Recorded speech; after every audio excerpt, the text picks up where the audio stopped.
Suffering ज़िंदगी जीने का इनएविटेबल कॉन्सिक्वेंस है। मतलब नो मैटर व्हाट आप क्या हैं, लाइफ की सफरिंग से नहीं बचा जा सकता।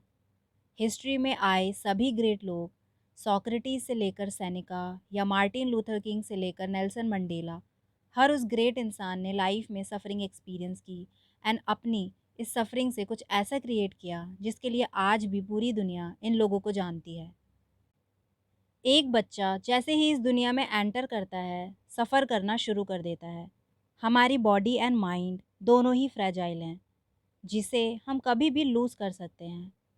थ्रू आउट लाइफ हर इंसान physical, mental scars and bruises accumulate करते चलते हैं एंड ज़िंदगी जीने के लिए अलग अलग कोपिंग मैकेनिज़्म यूज़ करते हैं। हमारा इम्यून सिस्टम प्रैक्टिकली हर दिन हमारी लाइफ सेव करता है। हमारा दिमाग मेंटल एंग्विश से डील करने का आदी हो जाता है। इनफैक्ट सफरिंग की मेयर एब्सेंस भी एक अच्छा साइन समझा जाता है। आज भी ऐसे प्लेसेस हैं जहां मेडिकल साइंस अवेलेबल नहीं है।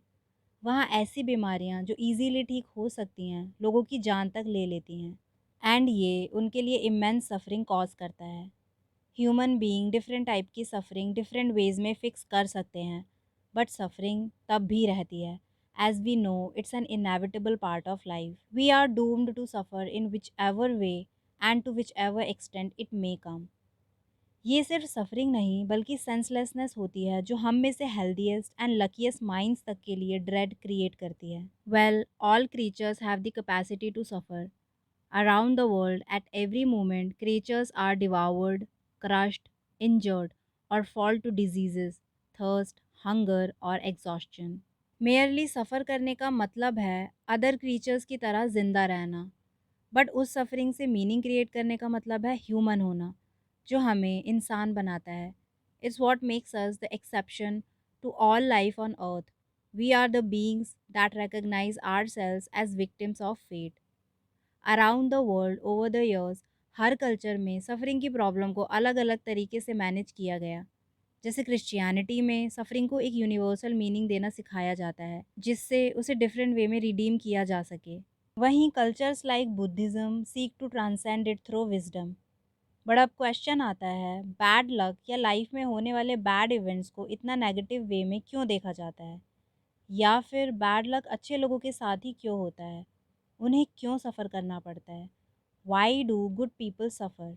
बोइथियस, जो एक अर्ली रोमन फिलोसोफर थे, he saw suffering as being an ultimate good. Although Boethius की लाइफ काफ़ी ट्रैजिक थी।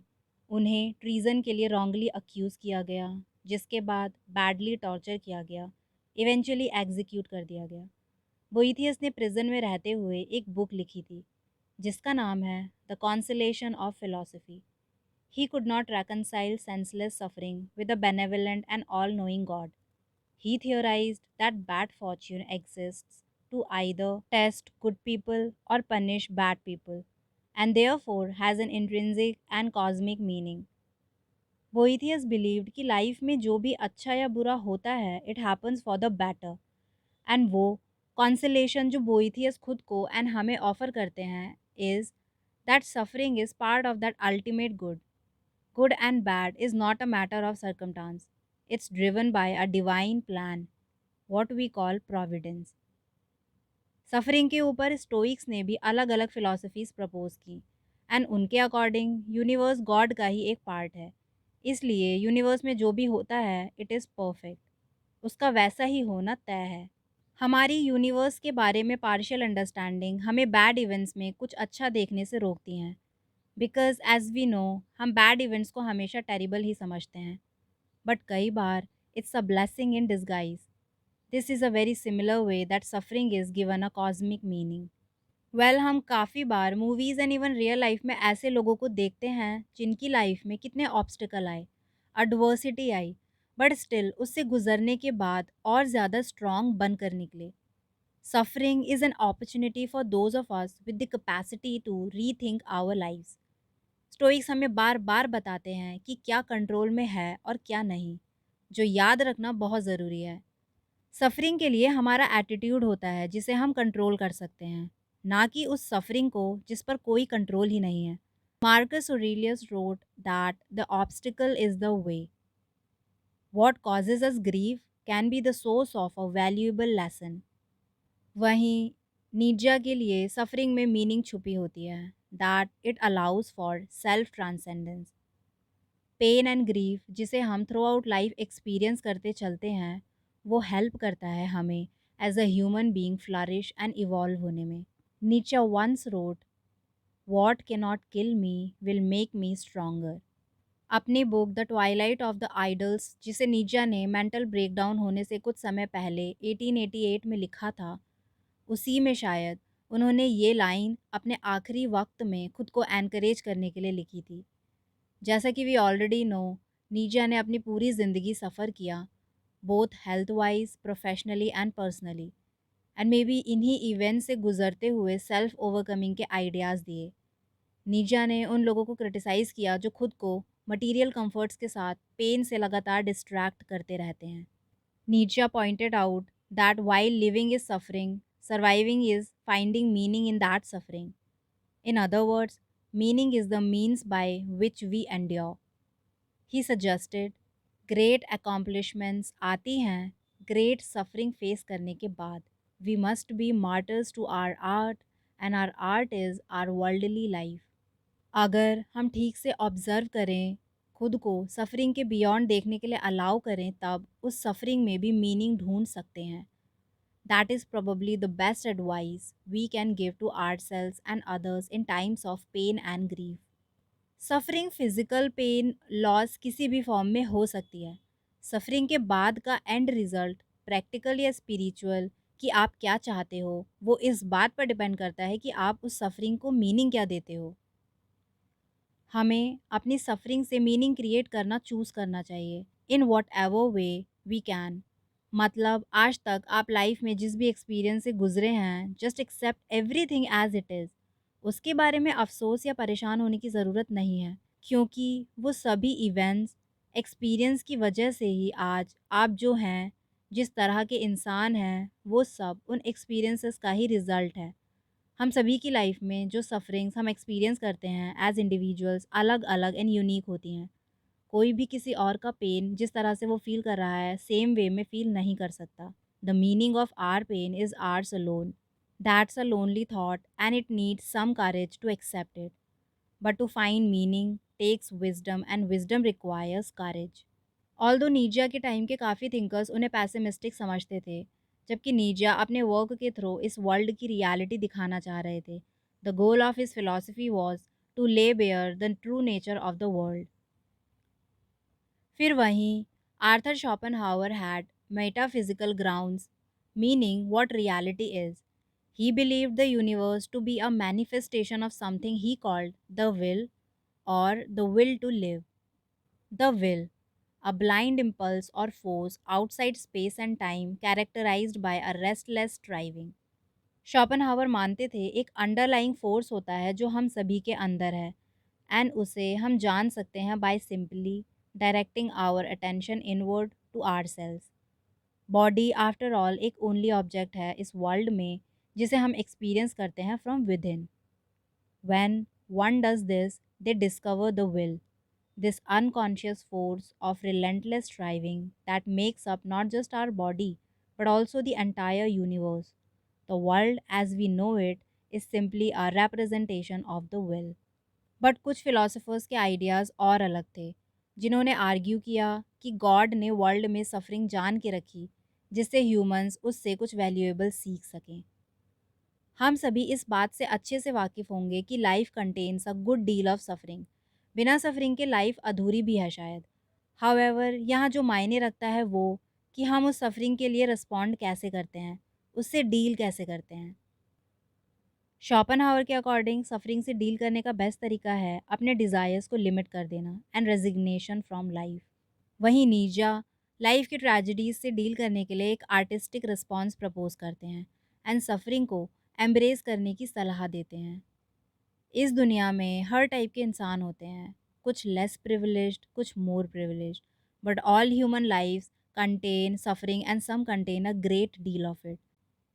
शॉपनहावर ने अपनी 1851 की बुक अपेंडिसेस एंड ओमिशंस में लिखा, life is a business that does not cover the costs. And human desires कभी सेटिस्फाई नहीं होंगी, नो मैटर वर्ल्ड के पास कितना कुछ ऑफ़र करने को क्यों ना हो। नीचा जो खुद को शोपेनहावर के डिसाइपल मानते थे, उन्होंने शोपेनहावर की बातों का खंडन किया। नीचा शोपेनहावर के आइडियाज़ से फुली एग्री नहीं करते थे। ही बिलीव्ड कि शोपेनहावर लाइफ की सफरिंग के लिए राइट अप्रोच नहीं दे पाए। उनके आइडियाज़ अधूरे थे। नीचा का मानना था इंसान का सफरिंग के साथ कॉन्फ्रंटेशन उस इंसान को एक नए इंसान में बदल देता है जो पहले से और ज़्यादा स्ट्रॉन्ग एंड लाइफ के लिए राइट एटीट्यूड अपनाता है। A hammer an instrument with which one can make oneself a new pair of wings.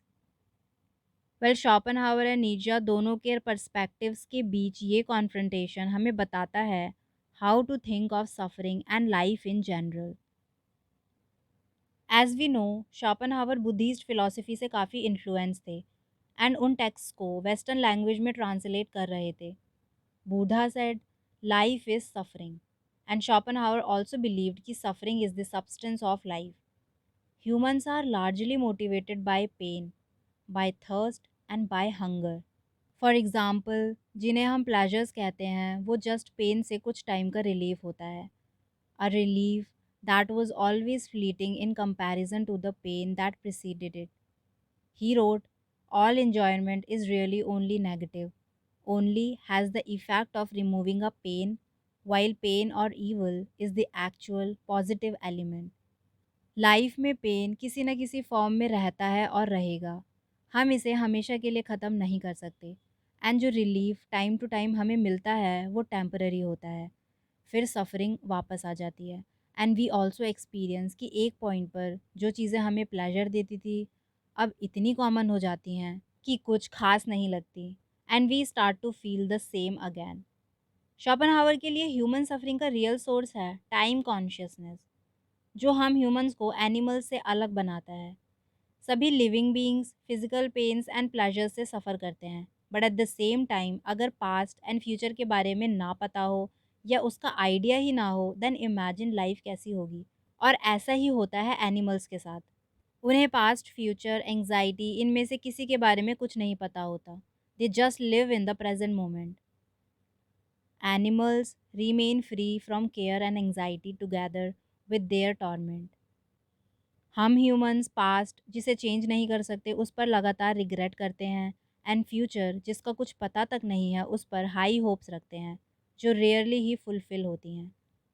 Schopenhauer argued that consciousness multiplied the pains of life without increasing the pleasures. Even जब हमारे सपने या जिन चीज़ों को हम badly चाहते हैं वो मिल जाते हैं, उस इन्जॉयमेंट एंड एक्सपीरियंस को हमेशा के लिए होल्ड नहीं कर सकते। एंड देन उस मोमेंट के चले जाने के बाद उसके लॉस को रिग्रेट के साथ देखते हैं, एंड अगेन अफसोस करते हैं कि वो वक्त क्यों चला गया।